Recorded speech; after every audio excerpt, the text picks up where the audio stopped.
et qu'un esprit de bonne volonté me soutienne. Donc aujourd'hui je vais parler sur la joie du salut. Il y a la joie du salut. Lorsque quelqu'un est convaincu qu'il est sauvé, lorsqu'une personne est sûre de son salut, ça amène la joie. Cette joie-là, ce n'est pas comparable avec la joie que l'argent peut donner, que le monde peut donner. Il s'agit de la joie du salut. Et la joie du salut, c'est celle de savoir que vos péchés sont pardonnés.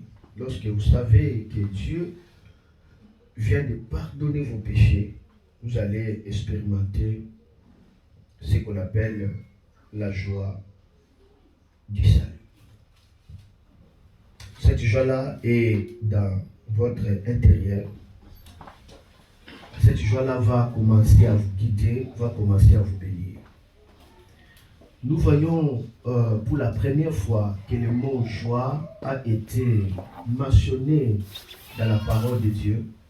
C'est par rapport au pardon du péché. Parce que Dieu a pardonné le péché, il y avait la joie du salut. Or, David ici est en train de prier, il dit, Seigneur, pardonne mes péchés, ne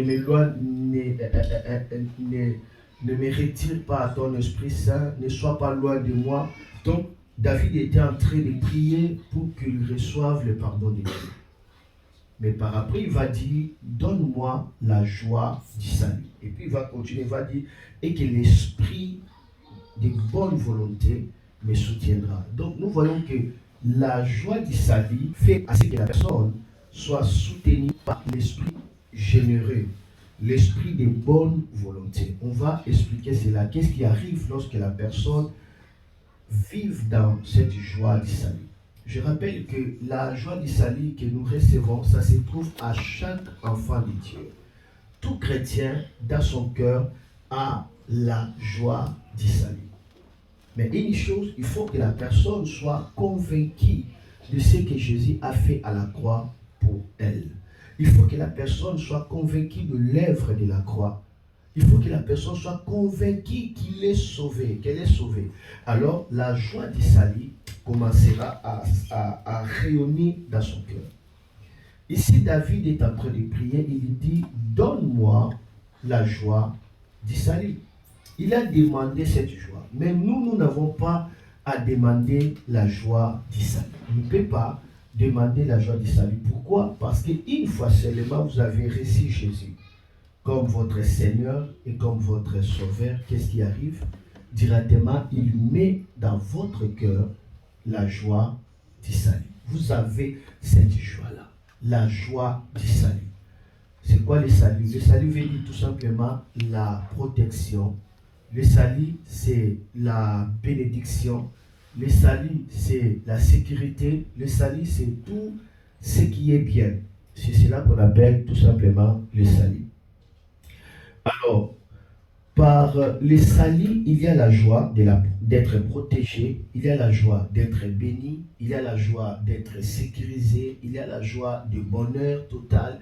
Vous voyez, c'est-à-dire, le salut, c'est le mot le plus complet. Mais j'ai remarqué dans la Bible, dans l'Ancien Testament, partout où on parlait du salut, dans les textes originaux, on utilise Yoshua. Donc, le salut, c'est Jésus.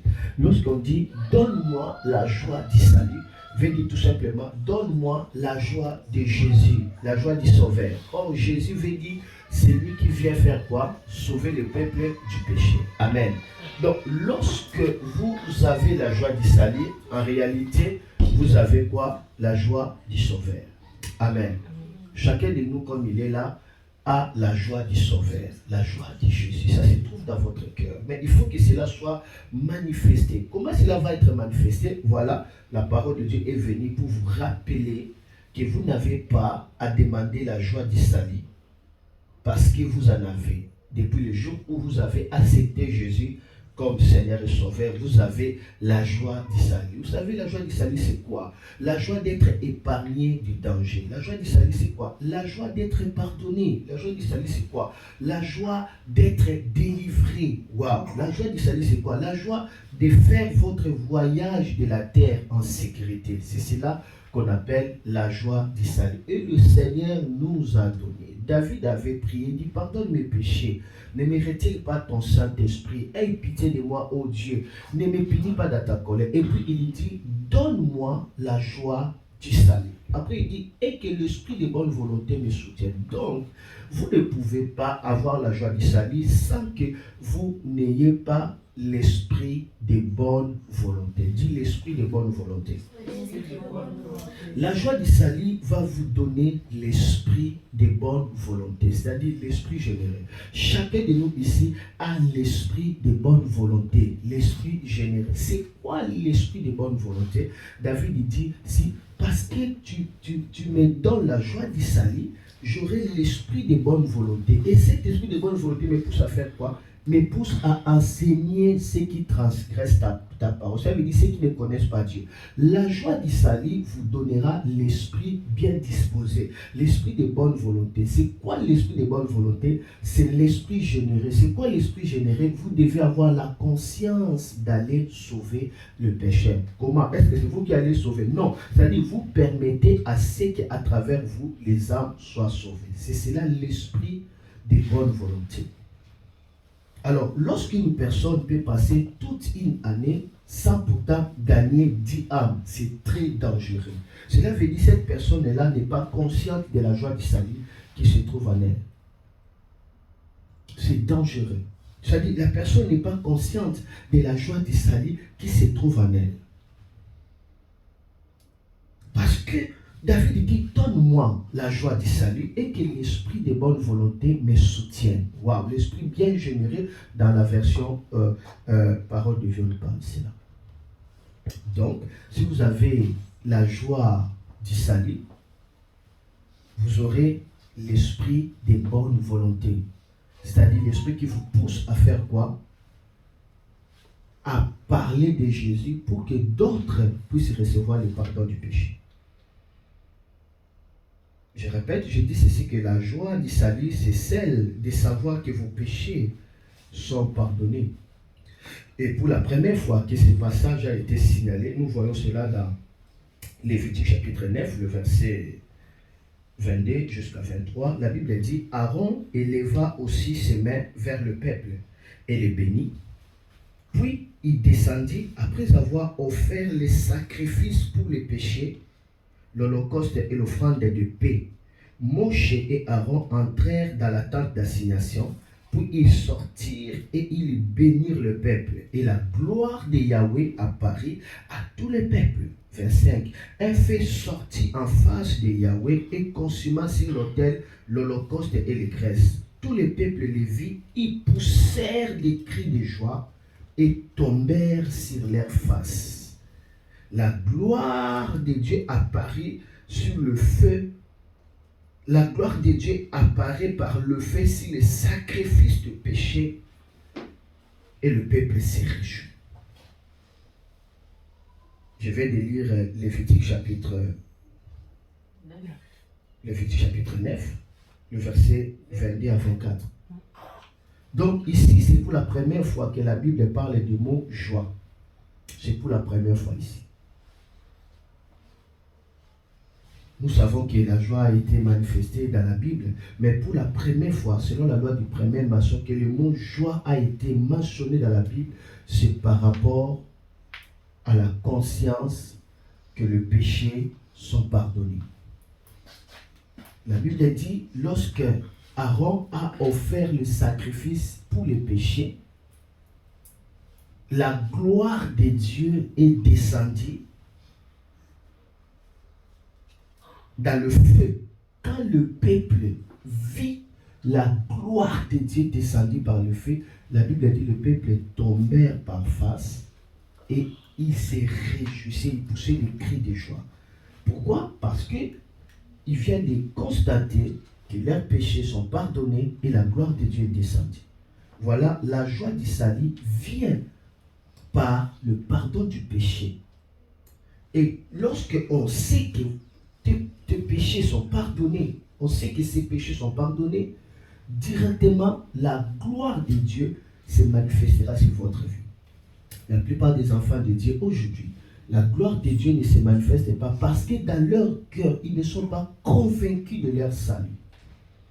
Voilà pourquoi ils veulent commencer à chercher la gloire de Dieu. Seigneur, je veux voir ta gloire. Oh, la gloire de Dieu se trouve dans les sacrifices de Jésus. Vous en avez.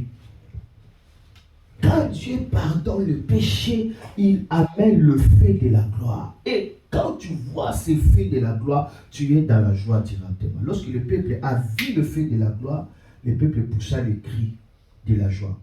Donc nous comprenons que la gloire de Dieu apparaît par le feu sur le sacrifice du péché et le peuple se réjouit à cause de cela. Donc c'est la joie du salut. La joie du salut arrive lorsque Dieu confirme les sacrifices du péché. Ça mène le feu. Donc on va voir cette apparition du feu. Élie aussi va l'expérimenter. Dans 1 Roi chapitre 18, lorsque Élie a restauré l'autel, qu'est-ce qu'il a fait? Il a pris l'holocauste, il a mis sur l'autel. Or, le principal, soit la principale offrande pour le péché, disons, qu'est-ce que j'ai dit? J'ai dit l'offrande principale qu'on offre à Dieu sur l'autel avait comme but, premièrement, l'offrande de l'expiation, l'offrande du péché. Donc, Élie a offert à Dieu cette offrande pour le péché du peuple. Et Dieu a accepté cela par le feu. Quand Dieu a accepté cela par le feu, le peuple cria, c'est l'Éternel qui est Dieu, c'est l'Éternel qui est Dieu. Vous voyez, le peuple cria, c'est l'Éternel qui est Dieu, c'est l'Éternel qui est Dieu. Directement, Élie dit, saisissez les prophètes de Baal. Les prophètes de Baal étaient neutralisés, ils ne pouvaient pas s'enfuir. Ils étaient 850. 450 prophètes de Baal, 400 d'Astarté, tous étaient saisis. Avec leur épée, personne ne s'est échappé. Pourquoi? Parce que la gloire de Dieu venait d'être manifestée par l'offrande du péché. Si vous savez que vous êtes sauvés et que le sacrifice de Jésus-Christ est éternel sur la croix, votre cœur sera à jamais rempli par le feu de la gloire de Dieu. C'est ici que la joie du salut arrive. C'est ici que les forces du mal se neutralisent. La puissance du péché brisée, c'est la faiblesse du diable. Si vous le savez ça. Mais je suis en train de parler sur la joie du salut. On va voir cette même chose arriva encore dans 2 Chroniques chapitre 7. La Bible dit, lorsque Salomon eut achevé de prier, le feu descendit des cieux et consuma l'holocauste et les sacrifices. Et la gloire de Yahweh remplit la maison. Tous les fils d'Israël virent descendre le feu et la gloire de Yahweh sur la maison. Ils se courbèrent le visage contre terre sur les pavés. Ils se prosternèrent et louèrent Yahweh en disant, car il est bon, car sa miséricorde demeure éternellement. Ils louèrent. Lorsque la Bible parle de louer, c'est la joie. Dans l'origine hébreu, quand on parle de louange, c'est la joie. Le peuple louait, le peuple cria de joie. Il dit, car il est bon, sa miséricorde dure à tous. Pourquoi? Ils ont vu le feu. Donc la réponse de Dieu pour les sacrifices du péché, c'est la gloire. Maintenant, écoutez-moi. Si l'offrande d'Élie a amené la gloire, si l'offrande d'Aaron a amené la gloire sur le péché, à combien plus forte raison maintenant l'offrande du corps de Jésus? Parce que Hébreux 9, la Bible dit, Jésus lui-même il dit, je suis entré sur le monde pour faire ta volonté. Je viens m'offrir, donner mon corps en sacrifice pour les péchés. Jésus est mort pour les péchés. Et sur la croix, il a été consumé par le feu de la colère de Dieu. Et tout le corps de Jésus-Christ dans le monde spirituel était devenu poussière. C'était en fait la cendre. Et parce que le fait a consumé le sacrifice de Jésus, le jour de la Pentecôte, la gloire est descendue dans la chambre haute. La gloire par le Saint-Esprit est descendue. Qu'est-ce qui arriva? Tous ceux qui étaient dans la chambre haute, ils ont fait quoi? Ils ont crié de joie. La Bible dit ils étaient comme ivres. Ils parlaient à langue. C'était la joie parce qu'on les regardait comme ivres. Donc nous voyons que le pardon du péché amène la joie du salut.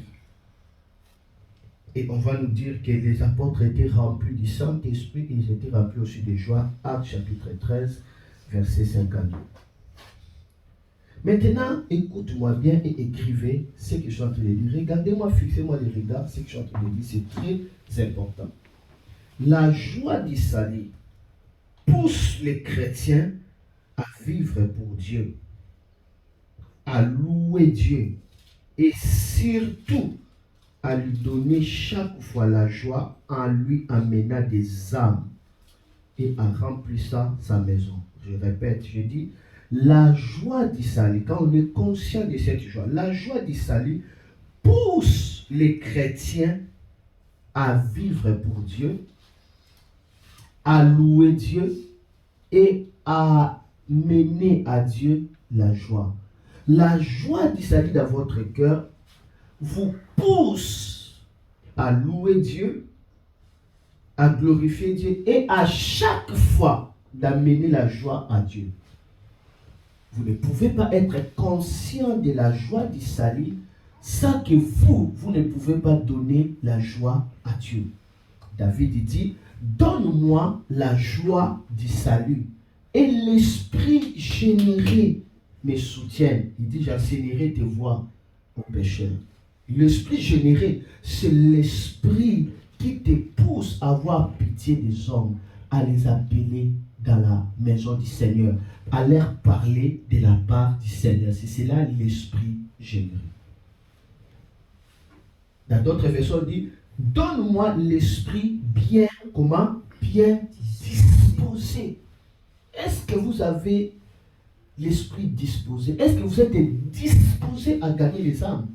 Est-ce que vous êtes disposé à parler de Jésus? Vous faites quoi avec la joie du salut qui est dans votre cœur?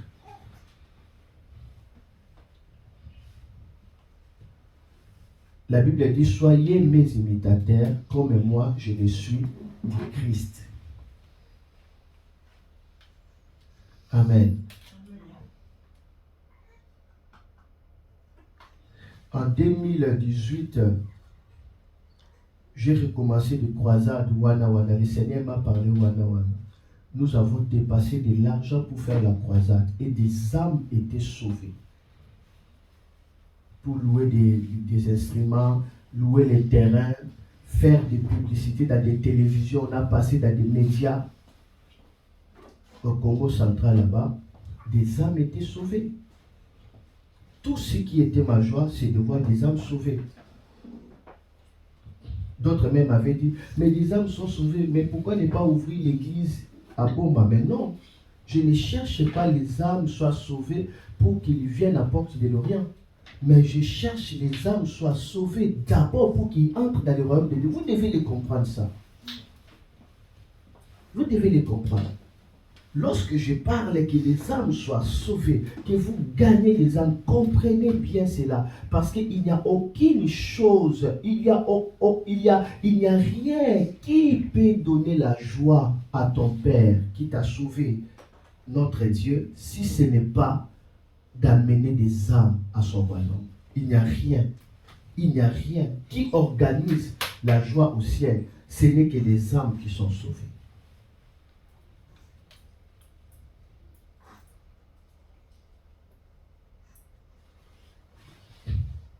Ce n'est pas fini. Nous avons encore organisé une autre croisade en 2019. Là, c'était au stade, à Lubumbashi là-bas. Nous avons organisé. L'autre pasteur à qui on avait donné beaucoup d'argent, il a pris de l'argent, il a dévié ça. Donc, il a escroqué au moins 60% de l'argent qu'on avait donné. Mais ce n'est pas notre problème. Nous nous sommes déplacés. Aller à Lubumbashi, ce n'est pas facile. Aller d'abord au Congo, prendre les billets. À l'époque, là, les billets étaient $500 d'aller seulement. $500 aller. Et 500 le retour. Je devais amener mon directeur de croisade, 500 aller, 500 retour. Je connais la valeur des âmes. Je connais la valeur des âmes. Et les âmes étaient sauvées. Écoute-moi, la joie, est-ce que vous avez la joie du salut dans votre cœur? Il y a des chrétiens, ils sont sauvés. Ils ont la joie dans leur cœur, mais ils n'ont jamais été conscients de cette joie-là. Cette joie-là, ils les laissent périr parce qu'ils sont tellement égoïstes. La joie du salut dans leur cœur ne fonctionne pas. Il y a des gens qui ont la joie du salut. Des gens comme des renards bontés. Quelqu'un qui a la joie du salut, il se dit, je vais gagner des millions d'âmes. Imaginez, cet homme-là va organiser des croisades. Dans une seule croisade, 1 million de personnes sauvées.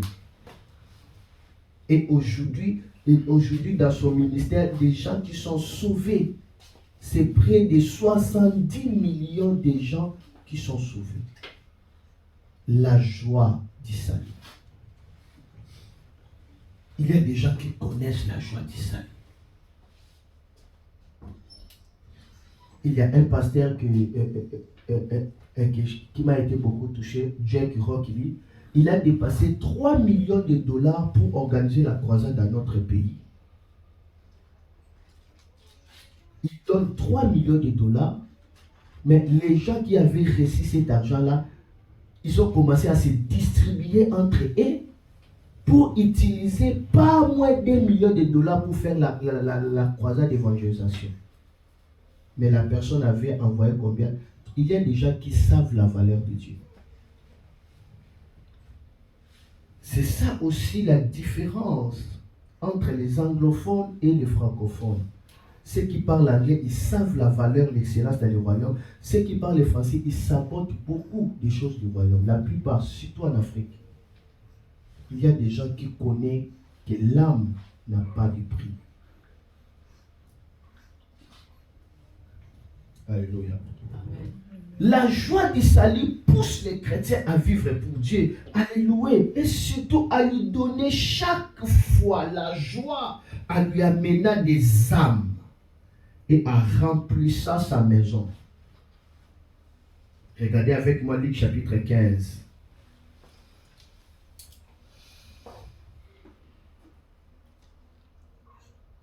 Le verset 7.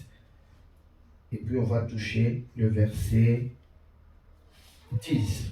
Luc 15, 7 et puis 10. La Bible dit ceci.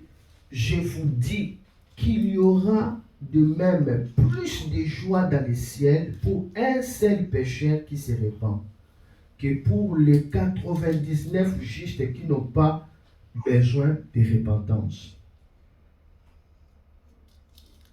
10. C'est ainsi, je vous l'ai dit, et qu'il y a de la joie devant les anges d'Élohim pour un seul pécheur qui se répand. Quelqu'un a compris que la joie du Père est plus grande quand on lui amène des âmes. La joie de Dieu est plus grande quand on lui amène des âmes. Dieu n'a pas plus de joie pour ceux qui sont déjà sauvés, nous.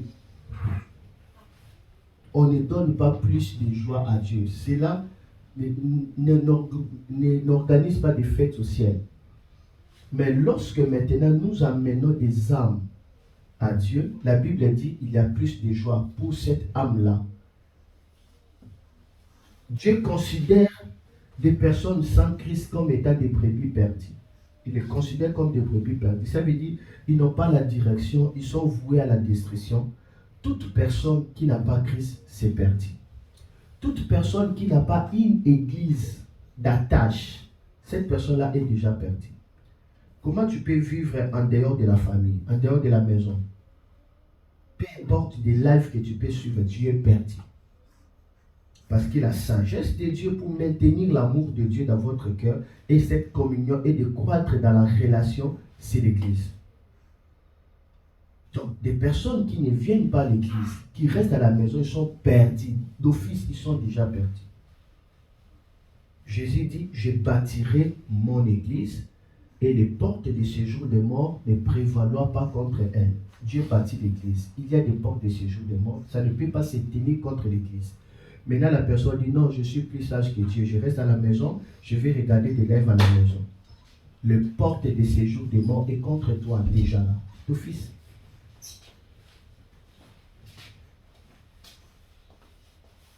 Pour Dieu, il dit, vous avez 99 brebis. Le pasteur a 99 quoi? Brebis. Mais Dieu dit, il aura beaucoup de joie. Non en regardant 99 brebis, mais lorsque une brebis qui était perdue, elle rentre, cette brebis-là cause la joie. Au pasteur, le grand pasteur, c'est qui? Jésus.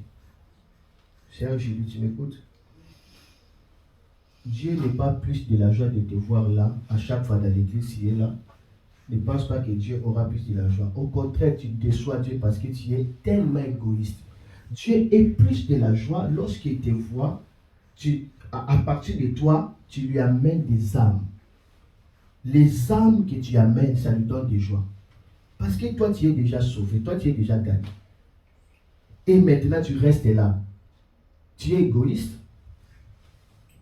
Tu n'as pas l'esprit généreux. David dit, donne-moi la joie du salut. Et que l'esprit généreux puisse m'animer. Dans d'autres versions, dit, et que l'esprit bien disposé. Vous devez être disposé à gagner les âmes. Vous devez avoir l'esprit bien disposé. C'est-à-dire, un jour j'ai été sauvé. Moi aussi, je dois faire qu'une autre personne vienne à travers moi. Je dois faire que la maison de Dieu soit remplie. Je dois donner la joie à Dieu à tout moment. Décidez-vous de donner la joie à Dieu. Regardez avec moi Matthieu. Matthieu 18, on va lire le verset 12 jusqu'au verset 14. Soulignez-vous qui êtes en train d'écrire. Soulignez bien que la joie du Père est plus grande quand on lui amène des âmes. Est-ce que vous m'avez écouté? La joie du Père est comment? Est plus grande quand on lui amène des âmes. Il dit, si quelqu'un a 100 brebis, d'accord? Une brebis est perdue. Cette personne-là laisse 99 brebis. Il va dans des montagnes. Il va partout pour chercher le brebis là. Et quand il va trouver le brebis là, il le met sur ses épaules. La Bible dit, c'est cette brebis-là, une seule brebis qu'il a trouvée. Ça lui apporte beaucoup de joie que les 99 brebis qui n'ont pas besoin d'être trouvées parce qu'ils sont déjà trouvés. Cela ne veut pas dire que Dieu va négliger les 99. Mais il dit tout simplement, ces 99-là n'ont pas besoin de la repentance. Ils sont déjà sauvés. Mais l'autre là est dans les dangers. Lorsque je l'amène, ça me donne plus de joie. C'est pourquoi, quand tu amènes une âme à Dieu, tu amènes beaucoup de joie à Dieu. Je lis, j'avais dit Matthieu chapitre 18. La Bible dit, qu'en pensez-vous si un certain homme a 100 brebis et que l'une d'elles s'égare, ne laissera-t-il pas les 99 sur les montagnes pour aller à la recherche de l'égarer? Et s'il arrive qu'il le trouve, amen, je vous le dis, il s'en réjouit plus que les 99 qui ne sont pas égarés. 14. Ainsi, ce n'est pas la volonté de votre Père qui est aux cieux qu'un seul de ces petits périsse. Amen. Ce n'est pas la volonté de Dieu. Donc pour Dieu, Dieu considère les hommes que vous voyez là dans les quartiers, dans l'avenir, Dieu les considère comme des brebis. comme ses brebis. Maintenant, lorsque vous êtes sauvés, vous êtes dans sa maison, vous êtes des brebis sauvées. Vous appartenez à Dieu. Parce que la Bible dit que Jésus était mort pour toute la terre. Alors, il fait que son sang ne soit pas gaspillé, que des âmes soient sauvées. Alors, lorsque vous entrez, vous êtes sauvés. Maintenant, les autres là, Dieu les considère comme des brebis, mais qui sont comment? Égarés, parce que Jésus était déjà mort pour eux. Quand vous les ramenez, vous causez beaucoup de joie à qui? À Dieu. C'est ça la joie du salut. Il vous a donné cette joie pour les faire comme ça.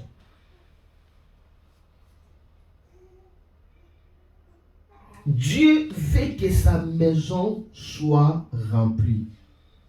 Le chrétien qui a la joie du salut amène les âmes dans la maison de Dieu. Alléluia. Amen. Dieu veut que sa maison soit comment? Remplie. Les chrétiens qui sont conscients de la joie du salut dans leur cœur, ils amènent des âmes dans la maison de Dieu. David il dit, donne-moi la joie du salut et que l'esprit bien généreux m'accompagne. Si vous êtes conscient de la joie de Dieu dans votre cœur, vous allez toujours amener la joie à Dieu, à lui amener des âmes. Vous serez là que pour remplir le cœur de Dieu de quoi? De la joie. En faisant quoi? En lui amenant des âmes. En lui amenant des âmes. Parce que la Bible dit, si seulement un seul pécheur s'est converti, les anges dans les cieux font quoi? Ils fêtent. On n'a pas dit que si un miracle s'est fait, les anges fêtent. Non, on n'a pas dit ça. On n'a pas dit que si quelqu'un achète un jet privé, un pasteur achète le jet privé, les ciels là-bas commencent à fêter. Non, ça n'impressionne pas les ciels. Ça nous impressionne nous, mais pas les ciels. Les ciels est impressionné au salut des âmes. Voilà pourquoi, s'il y a quelque chose que tu peux mettre cela dans ton agenda, c'est gagner les âmes. Il n'y a rien qui soit plus gratifiant que de gagner des âmes. Que de gagner des âmes pour Jésus. Maintenant, commence à dire à vous-même, dans cette année, vous avez donné la joie à votre Père ou vous ne l'avez pas donné? L'année passée, combien de fois avez-vous déjà donné la joie à Dieu? Combien? Combien de fois? Combien de fois? Vous dites que si cet homme, cette femme ira au ciel, n'ira pas en enfer parce que j'étais debout pour les parler de Jésus. La joie. Vous savez quelle joie que vous avez donnée à Dieu? Jésus qui s'est en train de comparer que le fait d'être sauvé dépasse toute la richesse du monde. Il dit, à quoi sert à un homme de gagner le monde entier et de perdre les salut? Gagner le monde, ça veut dire que tu gagnes les hommes, tu gagnes tout, tu as toute la richesse, mais tu as perdu des saluts. Donc, pour Jésus, les saluts dépassent toute la richesse du monde. C'est pourquoi lorsque quelqu'un est sauvé, le ciel fait quoi? Fête. Dis la joie du salut. La joie du salut. Vous avez la joie du salut. Est-ce que la joie du salut que vous avez, est-ce que vous les donnez à d'autres personnes? Afin qu'eux aussi trouvent la joie d'être sauvés. Amen. Regardez, je vais clôturer. J'avais dit, Dieu veut que sa maison soit remplie. C'est le chrétien qui a la joie du salut qui amène les âmes dans sa maison. Regardez avec moi Luc chapitre 14, versets 22 à 23. La Bible dit ceci. Les serviteurs disent, Maître, ce que tu as ordonné a été fait et il y a encore de la place. D'accord? Ce que tu as ordonné a été fait, il y a encore de la place. Donc nous avons amené les gens dans ta maison, tel que tu avais dit. Mais nous avons constaté qu'il y a encore quoi? De la place dans ta maison. La maison de Dieu, c'est l'église. Maintenant, le maître n'a pas dit, oh courage, c'est bon, merci de faire ce que j'avais demandé. Non, le maître n'est pas encore satisfait jusqu'à ce que sa maison sera pleine. Qu'est-ce que le maître va dire, le verset 23? Et le maître dit au serviteur, va dans le chemin et le long des haies. Et ce que tu trouveras, contrains-les d'entrer afin que ma maison soit remplie. Contrains-les d'entrer afin que ma maison soit comment? Remplie. Il dit, il faut que ma maison soit remplie. Contrains-les. Il ne dit pas invitez-les, mais il dit comment? Contrains. Dit contrains. Vous ne pouvez pas sauver les âmes si vous n'avez pas la détermination de les sauver. Vous ne pouvez pas sauver les âmes si vous faites seulement malgré vous. Eh bien, malgré vous. Non, vous n'allez pas les sauver. On dit bien sauver, la personne est déjà égarée. Vous devez les contraindre par beaucoup de stratégies. Invitez-les, parlez pour lui, achetez lui-même des secrets, invitez-le même au restaurant, faites tout ce que vous pouvez faire. L'âme n'a pas de prix. Créez des relations. Vous allez contrer. Mais il y a d'autres personnes, tous ceux qui savent, c'est contraindre les gens là où se trouvent des associations. Ah, tu sais, Croix-Rouge, attendez, je vais t'amener. Je t'amène à Croix-Rouge là-bas, la nourriture est moins chère. C'est ce qu'ils savent. Là, ils savent contraindre les gens. Des chrétiens inutiles, qui occupent inutilement la place. Jésus dit, coupe cet arbre, parce que ça occupe inutilement la place. J'aime l'arbre qui porte des fruits. Et quand vous portez des fruits, mon Père sera dans la joie. C'est quoi porter les fruits? C'est gagner les âmes. Ce que vous savez, non, vous savez, il y a une promotion. Dans tel magasin, leader, il y a promotion là-bas. Et toi, tu ne sais pas. Là, la personne peut parler. Honte à toi, 1000 fois. Honte à toi, tu es la honte pour le royaume de Dieu. Une grande honte pour le royaume de Dieu. Et c'est qu'il y a aussi d'autres serviteurs et servantes de Dieu font ça. Honte pour le royaume de Dieu. Les gens ne travaillent pas pour les âmes. Jésus dit, je te ferai pécheur d'hommes. Ce n'est pas facile de gagner l'âme. Le poisson ne va pas sauter dans les bateaux. Le pêcheur doit endurer pour prendre les poissons. Il doit mettre la maçon. Il doit préparer, peut-être il rate, mais il continue. Il y a un prix à payer pour gagner les âmes. Il y a la joie en gagnant les âmes. Il y a la joie en gagnant les âmes. Quand il s'agit des choses inutiles, des racontards, des médisances, là vous allez voir la personne, c'est ça bien. Mais quand au salut des âmes, ah non, la personne n'arrive pas.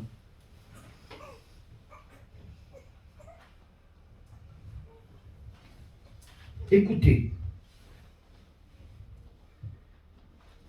quand Dieu est dans la joie pour vous, vous trouverez sa force, son amitié, sa défense. Je répète, quand Dieu est dans la joie pour vous, vous allez trouver la force de Dieu, vous allez trouver l'amitié de Dieu, l'intimité de Dieu, la défense de Dieu. Parce que Dieu est dans la joie pour vous. Dieu était dans la joie pour Abraham. Il dit, est-ce que je peux cacher à Abraham que je vais détruire Sodome et Gomorrhe parce que les neveux d'Abraham se trouvent là? Dieu n'a pas pu arrêter. Dieu a dit à Abraham tout.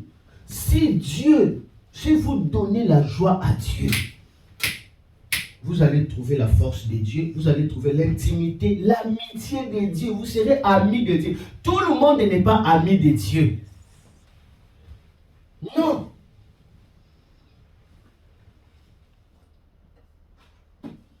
Jésus a donné la joie à tout le monde parce qu'il nous a sauvés. Le Père a donné la joie, mais ce n'est pas tout le monde qui donne la joie à Dieu.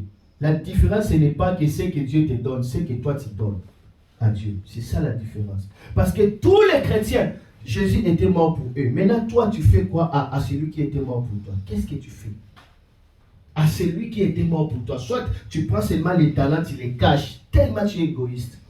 Tu ne fais pas multiplier, tu veux rester seul. La Bible dit, méchant serviteur, tu es tellement méchant.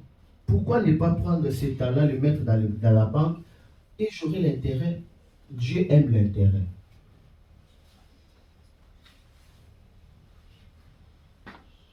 Quand Dieu est dans la joie à cause de vous, vous allez trouver la force de Dieu.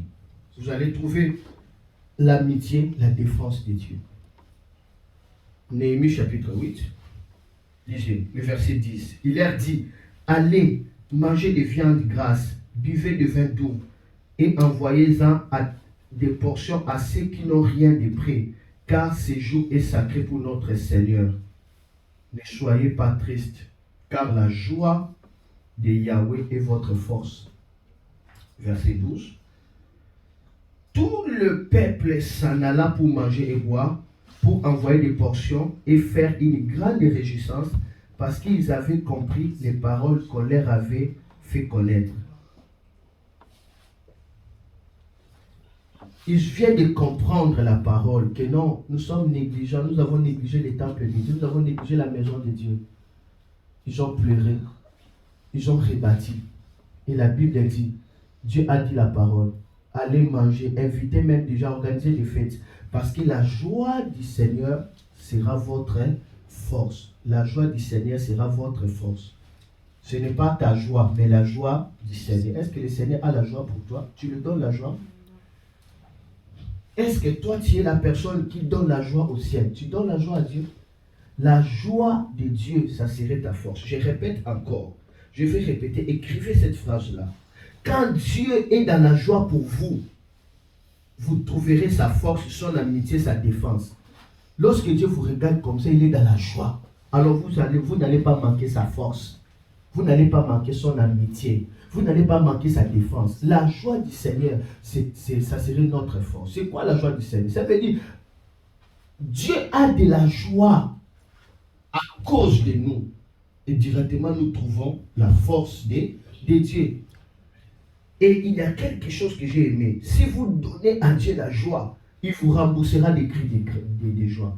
Si vous donnez à Dieu la joie, Dieu va vous rembourser maintenant des cris de joie. Donnez à Dieu la joie, Dieu va te payer la joie. Tu ne manqueras pas la joie dans ta vie. Quand tu es combat, toi tu ne manqueras pas la joie. Dieu va te rembourser la joie. Il n'y a pas autre chose qui donne la joie telle que sauver les âmes, telle qu'amener quelqu'un dans l'église.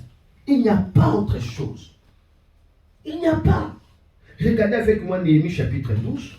C'est le dernier verset. Néhémie chapitre 12, la Bible dit, verset 43, ils sacrifièrent ces jours-là de nombreux sacrifices. Ils se réjouirent, car l'Éternel les avait réjouis d'une grande joie. Ils se réjouirent, car l'Éternel les avait réjouis d'une grande joie. Ah, c'est merveilleux de te réjouir, parce que le Seigneur vient de te réjouir d'une grande joie. C'est-à-dire, quoi? Tu te réjouis parce que le Seigneur vient de te donner une grande, il vient de te réjouir. C'est-à-dire, tu ne te réjouis pas parce que tu as conquis, mais tu te réjouis à cause de la joie que le Seigneur vient de te donner. Tu sais la joie que le Seigneur donne. La Bible dit, ils sacrifièrent ces jours-là de nombreux sacrifices. Ils commencent à donner des offrandes à Dieu. Pourquoi? On donne la raison. Ils se réjouissent. Pourquoi? Car Elohim les avait réjouis d'une grande joie. Qu'est-ce qui a poussé Dieu à les faire réjouir d'une grande joie? Le peuple ont cessé d'être négligents. Ici, nous sommes à Néhémie. Ils ont rebâti le mur. Ils ont restauré les temples. Ils ont repris des cultes, parce que la Bible dit qu'ils avaient cessé des cultes. Ils avaient cessé tout ce que la parole de Dieu avait dit. Ils ont repris des cultes. Le Seigneur les a tellement réjouis, et par reconnaissance, eux, ils commencent à se réjouir. Je répète, ils sacrifièrent ces jours-là de nombreux sacrifices, et ils se réjouissent. Pourquoi? Car Elohim les avait réjouis d'une grande joie. Je prie que Dieu te réjouisse d'une grande joie. Commencez à donner à Dieu la joie. Dieu va te réjouir. Maintenant, la joie que tu auras là, c'est parce que... Mais pourquoi tu es joyeux comme ça? Dieu m'a réjoui. C'est-à-dire, Dieu m'a réjoui. Dieu m'a fait rire. Dieu m'a fait rire. Le jour où Dieu avait fait réjouir Anne, c'était quel jour? C'était le jour où Anne avait donné la joie à Dieu. Il dit, si tu me donnes cet enfant, je veux faire quoi? je vais te les donner. Alors Dieu a fait réjouir Anne. La Bible dit le visage d'Anne n'était plus pareil. Anne n'avait plus de soucis.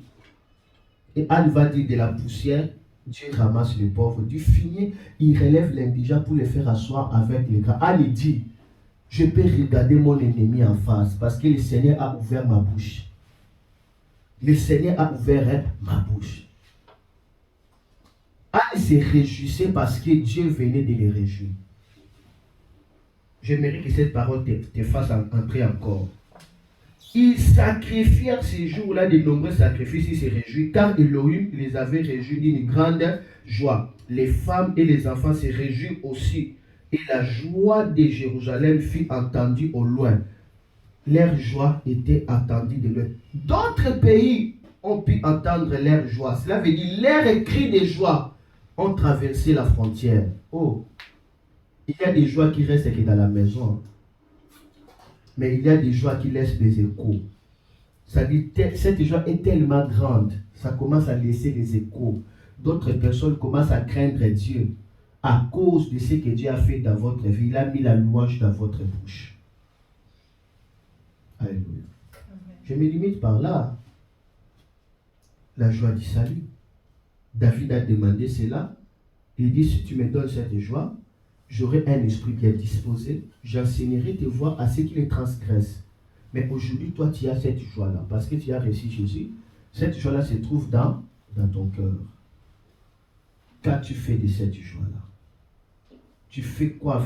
Comment est-ce que tu as cette joie-là, mais tu n'as pas l'esprit bien disposé? Tu ne gagnes pas les âmes. Ton esprit n'est pas bien disposé. Tu ne gagnes pas les âmes. Ton esprit n'est pas généreux. Tu n'as pas un esprit généreux. Tu trouves toujours des excuses. Parce que tu n'as pas un esprit généreux. Pourquoi tu dois trouver des excuses? Pourquoi? Pourquoi ça doit être seulement toi, alors que d'autres personnes le font? Pourquoi? Pourquoi tu dois être l'exception dans le mal? Pourquoi? Il faut poser la question. Il y a des gens qui cherchent des excuses. Ah, tu sais, mais pose-toi la question. Il y a d'autres qui le font. L'église primitive ont gagné les âmes alors qu'on les lapidait, on les brûlait. Mais toi, on ne te lapide pas, on ne te brûle pas. Tu veux donner quelle esquisse? Une seule chose, tu n'as pas encore activé l'esprit généreux. Tu ne mets pas en valeur la joie du salut que tu as. Tu le gardes pour toi. Or, c'est une joie, c'est une bonne nouvelle. Il faut que d'autres personnes puissent recevoir cette joie-là. Cessez de faire des excuses.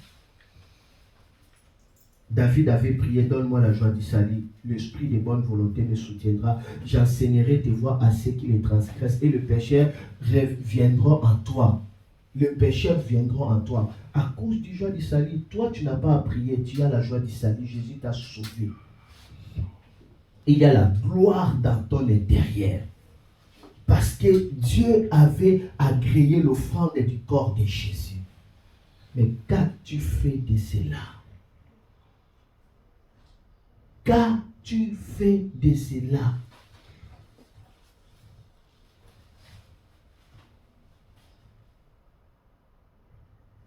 Amen. Amen. Donne-moi la joie du salut.